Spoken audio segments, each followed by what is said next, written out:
Week 16, Patriots, Bills. Going through what y'all need to know to make some money on this bitch. So let's do the picks real quick. We got the Patriots at home, underdogs by 7.5, and over/under set at 47. So I actually think that all three things are bettable in this game in terms of the spread, the money line, and the over/under.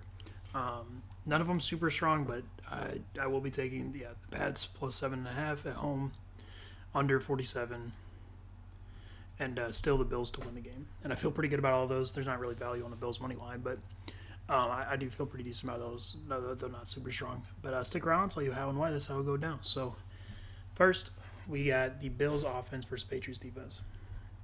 So injury-wise, nothing important on the Bills. On the Patriots, they're still doing that fucking thing. They've done it basically since I think Bill Belichick realized they weren't going to be that good this year. And they've put about 400 players as questionable on their injury report. The case here, I'm not going to go through all of them. Most of them have been questionable and playing for the past however long, so I'm just going to assume that's the case here. If they don't, it does get worse, I guess, but whatever. I mean, what the fuck are you going to do? Bills offense for Patriots defense. So running the ball first, Bills suck at running the ball.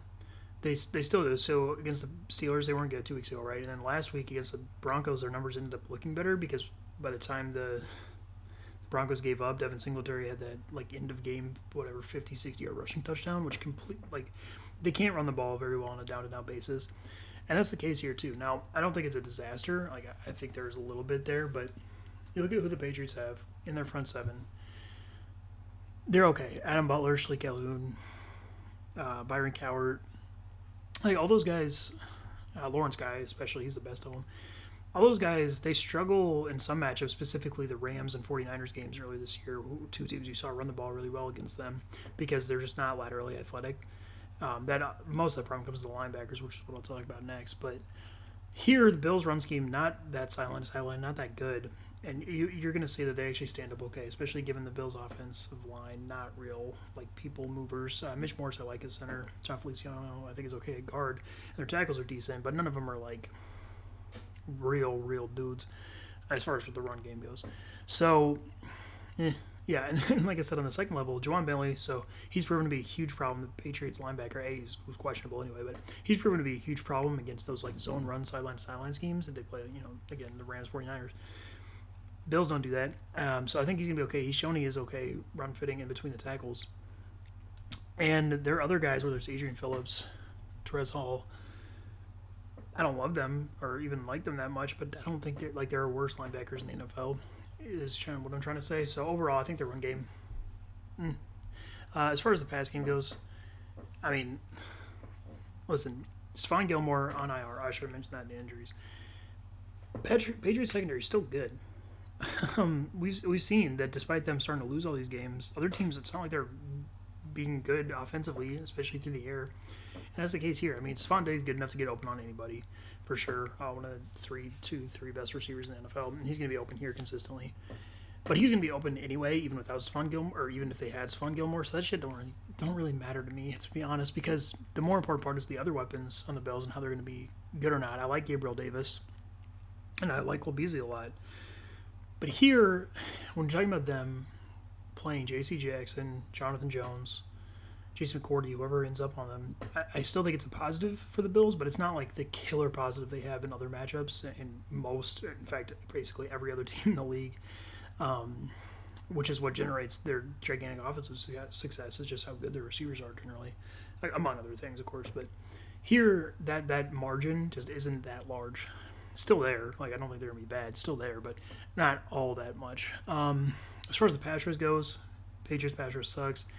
They can scheme some. I'm not super worried about that compared to the Bills' offensive line, who I do think can stand up to that. They've been playing together for a while and everything. I'm not super worried about that, although I will mention that Ike Bodker, starting guard, is a notable, or if it's Brian Winters, even worse. Whoever starts at the other guard spot is a notable point of attack for whoever it is. And there are chances Chase Winovich, Josh Uche on the Pats front seven at least have shown some things as far as pass rush goes. So I think the pocket's mostly going to be okay, but it's not perfect. And especially for as long as Josh Allen likes to hold the ball, I don't expect them to be just sitting, for that to be possible for them to just sit back there all day. So overall, I have them scoring, 18 to 26 points. And you can say that's low, and I get that, but listen, the Patriots offense is not the reason, or Patriots defense, sorry, is not the reason they're losing games. And we've seen the Bills; they're not like perfect offensively. Games against the Jets, games against the Chiefs, game against the Patriots early in the year, right? Like they're good. Like I said, I saw them getting into the 20s, which is that's pretty damn good versus Patriots defense. But I'm not like crazy about their success in this game. Now that is the lower side, though. If anything, I don't necessarily think it would be that much lower than this. It would be on the higher side if the Patriots really struggle offensively, which I don't think is the case. Speaking of Patriots offense, so injury wise, nothing on the Bills defense, and again 1,000 questionable players on the Patriots. I don't fucking know who's going to play. I'm going to guess that they all play again because they've all been questionable for forever, and they've played anyway. So run game. Patriots are going to be able to run the ball in this game. They could run the ball against the Rams, who have a way better run defense than the Bills do. Now they ended up having to get away with that because they were down by 20 in the second half, which I don't think is a possibility in this game because the difference here, right, is A, the Patriots can run significantly better than they could against the Rams, and B, given the Rams secondary, there was like no way. And this is something I missed when I did my preview for that game, is there's just no way for them to meaningfully move the ball into the end zone. Here that's not necessarily the case. Like they can line up and like move the Bills off the line of scrimmage and score. They could not do that against the Rams front.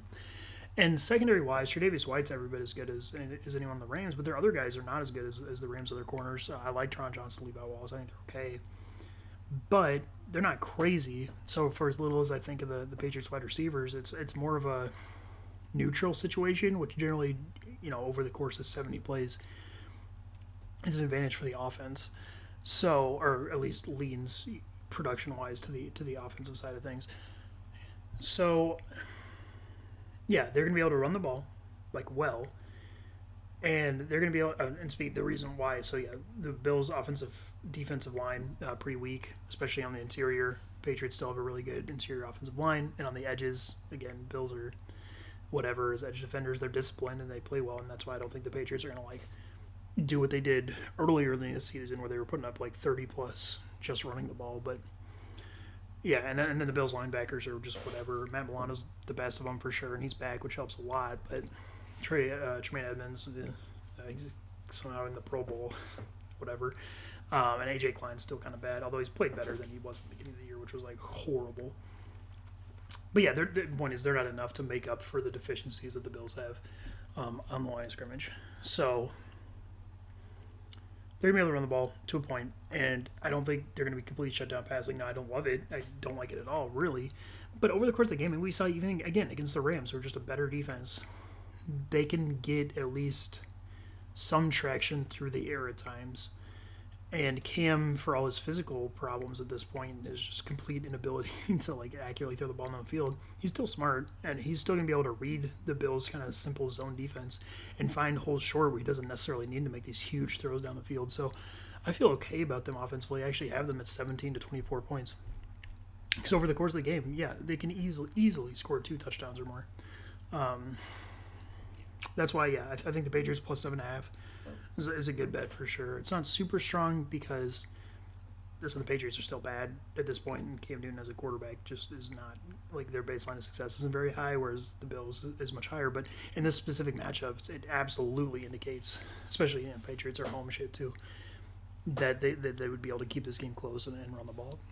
I do still think the Bills are going to win in the end, though. Probably looking at something like how the Patriots games come down in like versus the Texans or things like that, where it's a last second drive with Cam Newton who just can't do it through the air when the other team knows they're passing the whole time. Would certainly be how I expect this game to go. But yeah, and as far as the undergo too, yeah, same thing. I mean, what the Patriots' offensive ceiling is it's in the like mid-20s, and given the Patriots' defense, I don't think the Bills are going to get all that much higher there. I don't think it's really likely at all that they get higher than that. So that's not a super great under. But I do think it's decent. And neither of the quarterbacks are really stupid in the way that creates points the way that like Drew Lock or Mitch Trubisky is. So Pats plus 7.5. Bills win under 47. All bettable. None of them super crazy. But that is Monday Night Football.